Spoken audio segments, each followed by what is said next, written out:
তাহলে যদি বলেন যে না অন্য কিছু ব্যাপার আছে ডাটা তো থাকা দরকার, তাহলে যদি দিতেই হয় সরকারি স্টাম্পওয়ালা প্যাড ছাড়া কোনো জায়গায় দেব না।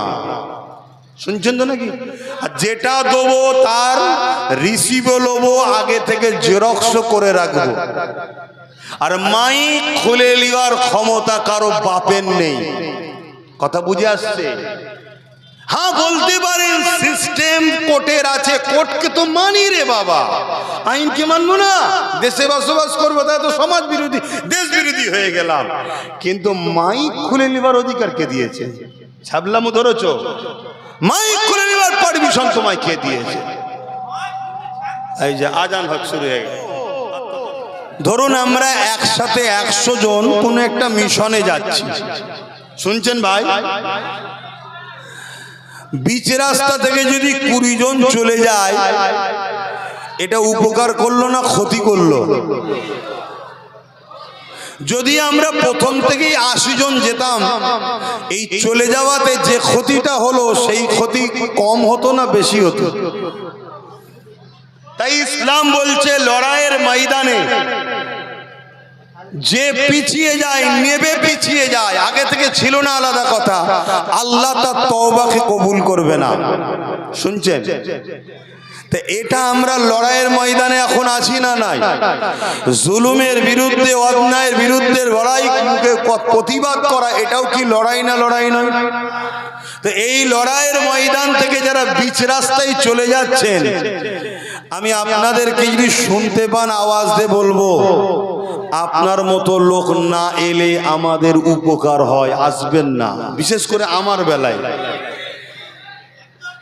কেননা হয়তো আপনার যাওয়া দেখে আমারও 10টা, তার মধ্যে ওই অসুয়াশা আসবে যে শেষ তো হয়ে গেছে, চল দোয়া তো রোজই লিখছি, চলে যাই, ঠিক না? এজন্য আমার 10টা থাক, আমি 10টার মতো করে লাফাবো, ঠিক তো নাকি? আর 90টা গাদ্দার নিয়ে দল ভর্তি করে লাভ নাই। কেন? আমরা কখনোই সংখ্যা দিয়ে জিতিনি, আমরা জিতেছি ইমানের জোরে। এটা মাথায় রেখে দেবেন। কে কোথায় আছে, কে কোথায় পাওয়ারে, কার পিছনে কি আছে, ওসব আমরা দেখি না। আমরা জানি ন্যায়ের পক্ষে, অন্যায়ের বিরুদ্ধে লড়তে হবে, এটা আমার আল্লাহ দেওয়া ডিউটি, আল্লাহ আমার জন্য যথেষ্ট। বলুন সুবহানাল্লাহ। বাস, এবারে চলতে গিয়ে বাধা তো হবে। যদি বেলাল হুজুরকে আবু জেহেল, উতবা, সাইবা, উমাইয়ারা না মারতো, সেই কষ্ট না দিত, তাহলে আজকে এই ওয়াজটা করতে পারতাম না? আপনাদেরকে প্রেমিকের নমুনা বুঝাতে পারতাম যে প্রেমিক কাকে বলে। এখন তো এমন প্রেমিক আছে, দরজা যে দুঃখ ঢুকলে জানলা দিয়ে ভালোবাসা পালিয়ে যাচ্ছে। কি ওরকম প্রেমিক তো রেখে লাভ নাই। প্রেমিক কাকে বলে, ভালোবাসা কাকে বলে? যাকে ভালোবাসি তার জন্য নিজেকে মিটাবার নাম হচ্ছে ভালোবাসা। তা আল্লাহ তো পরীক্ষা করেছে বেলালকে, তুই জামাই ভালোবাসিস, তুই আমার জন্য কত কষ্ট সহ্য করতে পারিস। তোকে গরম রোদে রাখবো, মরুভূমির বালিতে রেখেছে, আগুনের ওপরে রেখেছে, ঠোঁটের রডের গরম ছাকা দিয়েছে, বেতের আঘাত দিয়েছে, কোমরে পায়ে ভারী জিঞ্জিল বেঁধে মক্কার বাজারে নিজে পিটিয়েছে বেলাল। তারপরেও বলেছে আবু জেহেল, উতবা, সাইবা, উমাইয়া, তোদের জুলুম শেষ হয়ে যাবে, বেলালের দিল থেকে আল্লাহ ও নবীর প্রেম কখনো মিটাতে পারবি না। জোরে বলুন সুবহানাল্লাহ। আজকে সেদিন আবু জেহেল দিয়ে বেলালকে পরীক্ষা করেছে, আজকে শুভেন্দুকে দিয়ে, মোদিকে দিয়ে আমাদের পরীক্ষা নিচ্ছে আল্লাহ। এতে কোনো টেনশন নেবার কিছু নেই, তো এতে টেনশন নেবার কিছু নেই। শুনছেন তো নাকি? কিন্তু আমাদের রাস্তা হবে একটাই, আমরা কোন সরকার যদি ন্যায়ের পক্ষে থাকে আমরা তার বিরোধী করি না, ভালো কাজ করলে তার বিরোধী করি না। তোমার রাস্তায় তুমি থাকবে যাও, কে তোমায় পছন্দ করবে সেটা তোমার বিষয়, কিন্তু এর মানে এটা নয় যে তুমি পাওয়ার দেখিয়ে আমাদেরকে জুলুম করবে আর আমরা চুপ থাকবো, এটা হতে পারে না। এটাই জানতে হবে পরীক্ষা। তাহলে এই পরীক্ষার লড়াই 10 জন থাকি 20 জন থাকি, ভরসা তো আল্লাহ, ঠিক তো নাকি? কিন্তু ভেতরে যদি 50টা গাদ্দার ঢুকে থাকে, অসুবিধা আছে না? নাই। তাই যারা যাচ্ছ হয়তো দূরে বাড়ি বা কোনো দুয়ার, কোনো তোমার অনেক আছে, দুয়াও প্রয়োজন নেই, কি আছে না? নাই। কোন খেয়ালে আছো আমি জানি না, কিন্তু এতটুকু বলবো, সিস্টেম ব্রেক হচ্ছে। তুমি যাকে ভালোবাসো বলো, সে যতক্ষণ বসে থাকবে তোমার ততক্ষণ বসে থাকাটাই হলো প্রকৃত মানা। সে যখন ইজাজত দেবে যাও, তখন তুমি যাবে, তবেই তো তুমি প্রকৃত লিডারশিপ মানলে, তবেই তো তোমার জন্য আমি রাস্তায় নামবো। আজ থেকে 3 বছর আগে বলেছিলাম একটা দিন আসবে চোখ দিয়ে পানি নয় খুন বেরোবে। 1.5 বছর অলরেডি হয়ে গেছে, 1.5 বছর বাকি আছে। বাড়ি বাড়ি সব ফর্ম দেওয়া হচ্ছে থানা থেকে। কি ব্যাপার? না মসজিদে কি আছে না আছে, নারী নক্ষত্রের হিসাব দাও। কেন আপনি জানেন না? আপনি জানেন না? আপনাদের কাছে ডাটা নাই? তাহলে কি করছিলেন এতদিন ধরে? সব থাকা দরকার তো। তাহলে যদি বলেন যে না অন্য কিছু ব্যাপার আছে, ডাটা তো থাকা দরকার, তাহলে যদি দিতেই হয় সরকারি স্টাম্পওয়ালা প্যাড ছাড়া কোনো জায়গায় দেব না। শুনছেন তো নাকি? আর যেটা দেবো তার রিসিভও নেবো, আগে থেকে জেরক্স করে রাখবো। আর মাইক খুলে নেওয়ার ক্ষমতা কারো বাপের নেই। কথা বুঝে আসছে? হ্যাঁ বলতে পারেন সিস্টেম কোর্টের আছে, কোর্টকে তো মানি রে বাবা, আইনকে মানবো না? দেশে বসবাস করবো, তাই তো সমাজ বিরোধী দেশ বিরোধী হয়ে গেলাম। কিন্তু মাইক খুলে নেবার অধিকার কে দিয়েছে? ছাবলামো ধরেছ? মাইক খুলে নেবার পারমিশন তোমায় কে দিয়েছে? এই যে আজান হক শুরু হয়ে গেল, আর তো কথা বলার সময় নেই।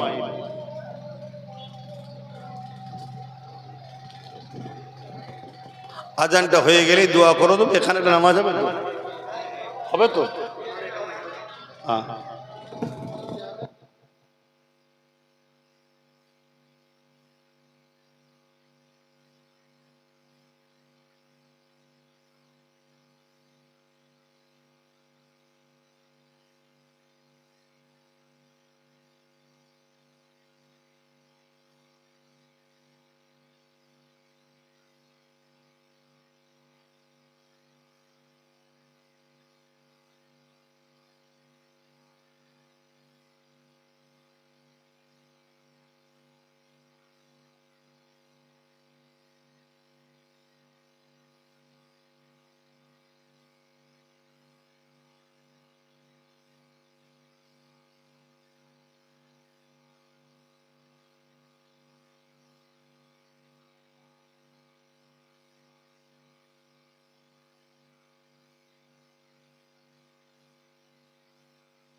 আল্লাহুম্মা রাব্ব হাজদাত মুহাম্মদ। যাক, সময় নেই, আজান দিয়েছি, নামাজ হবে এখানে একটা। তা আমি সংক্ষেপ করছি, আপনাদের আবার একবার বলে যাচ্ছি, নিজেদের মধ্যে ঐক্য একতা হন, কারো ক্ষতি করার জন্য নয়, নিজেদের ইনসাফ ইনসানিয়াত অধিকার পাওয়ার জন্যে। যে কোনো বিষয় হলে প্রশাসনকে জানাবেন, যদি বলেন গুরুত্ব না দেয় সেটাকে নিয়ে যোগাযোগ করবেন, ডাইরেক্ট হাইকোর্ট করবেন, তখন সেই প্রশাসন ভাইও দেখবেন ছুটছে। কথা বুঝছেন তো নাকি? হ্যাঁ, তিনি যদি তেনার ডিউটি না পালন করে তখন তেনাকেও কিন্তু দেশের আইন ছাড়বে না। আমরা সবাইকে ওপরে দেশ ও দেশের আইনকে প্রাধান্য দিই, ঠিক তো নাকি? মাইক খোলার অধিকার কারো নাই। আওয়াজের ব্যাপার আছে, যেটা সংবিধানে আছে, দেশের আইনে আছে, সেটাকে মান্যতা দেওয়া উচিত, সেটাকে আপনারা মান্যতা দেবেন। কিন্তু কারো মাইক খুলে লিবার পাওয়ার নেই। কিন্তু অনেক জায়গায় যেটুকু যা হচ্ছে শুধুমাত্র আমাদের নিজেদের দোষের জন্য আজকে হচ্ছে। আমাদের মধ্যে গাদ্দার আছে। আবার বলছি, সমস্ত কিছুর মেন ক্ষতির পান্ডা হলো মুনাফিক মুসলমান আমাদের মধ্যে রয়েছে। রোজাকার কথা নয়, আসুন আমরা তওবা করি। বিসমিল্লাহির রহমানির রহিম। আল্লাহ তাআলা, আমি জানা অজানা, ইচ্ছা ও ইচ্ছা সকল গুনাহ হইতে তওবা করিতেছি। আস্তাগফিরুল্লাহ রাব্বি মিন কুল্লি জামবি ওয়া আতুবু ইলাইহি। আশহাদু আল্লা ইলাহা ইল্লাল্লাহু ওয়াহদাহু লা শারীকা লাহু ওয়া আশহাদু আন্না মুহাম্মাদান আবদুহু ওয়া রাসূলুহু। লা ইলাহা ইল্লাল্লাহ মুহাম্মদ রাসূলুল্লাহ সাল্লাল্লাহু আলাইহি ওয়াসাল্লাম। পাঁচ ওয়াক্ত নামাজ পড়বেন, এক মাস রোজা রাখবেন, মালদারা যাকাত দেবেন, হজ করবেন, বড়দের সম্মান, ছোটদের স্নেহ করবেন, দেশকে ভালোবাসবেন। দেশবাসী হিসাবে সর্বধর্মের মানুষ আমরা সবাই দেশবাসী, ভাই বোন মিলেমিশে থাকবেন। যার ধর্ম তার হৃদয়ে, দেশটা সবার মিলেমিশে থাকবেন। আল্লাহুম্মা আমিন। আয় আল্লাহ, যে যা তেলাওয়াত করেছে কবুল করেন, যে যা দান করেছে আগে এখনো এবং পরেও দেবে, সব কবুল করেন আল্লাহ। অনেক বাধা বিঘ্নর পরে এ মাহফিল হচ্ছে আল্লাহ।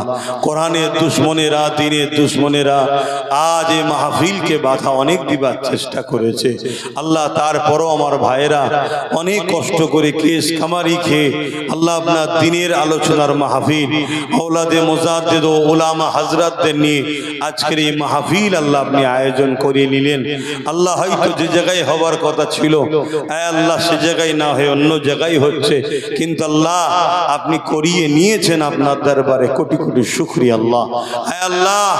আয় আল্লাহ, আপনার কাছে ভিক্ষা চাই মালিক, আপনি জুলুমকে খতম করেন আল্লাহ।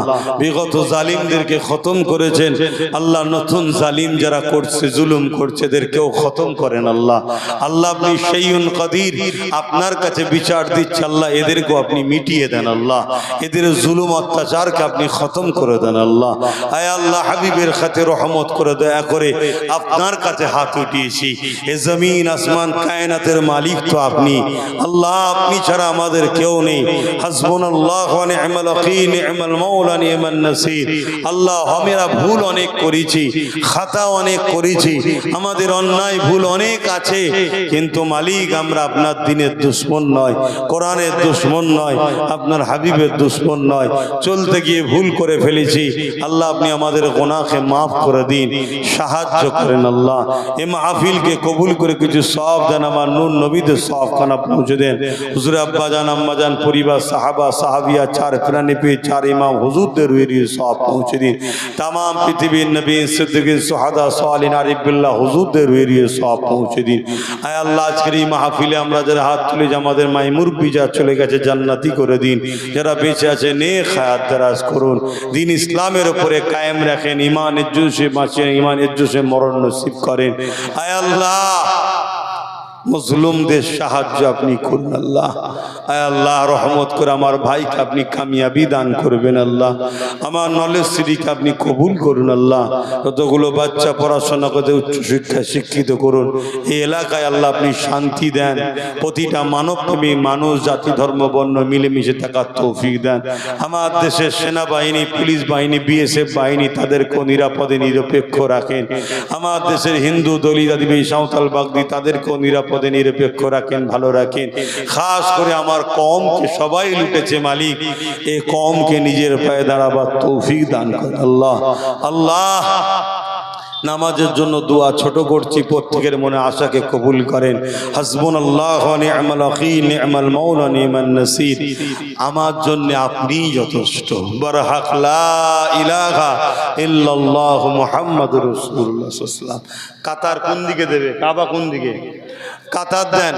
আমার মনে হয় 5 মিনিট সময় দেওয়া হচ্ছে, উজু করে নেন। মাগরিবের নামাজের পর অনেকক্ষণ অক থাকে, ঘাবড়াবার কিছু নেই। হ্যাঁ, মাগরিবের নামাজের সাথে সাথে পড়ে নিতে হয়, কিন্তু ওয়াক্ত থাকে। আজকে একটু উজু করে নেন, 5 মিনিট সময় দেওয়া হচ্ছে, তাড়াতাড়ি উজু করে কাতার দেন। ইমাম সাহেব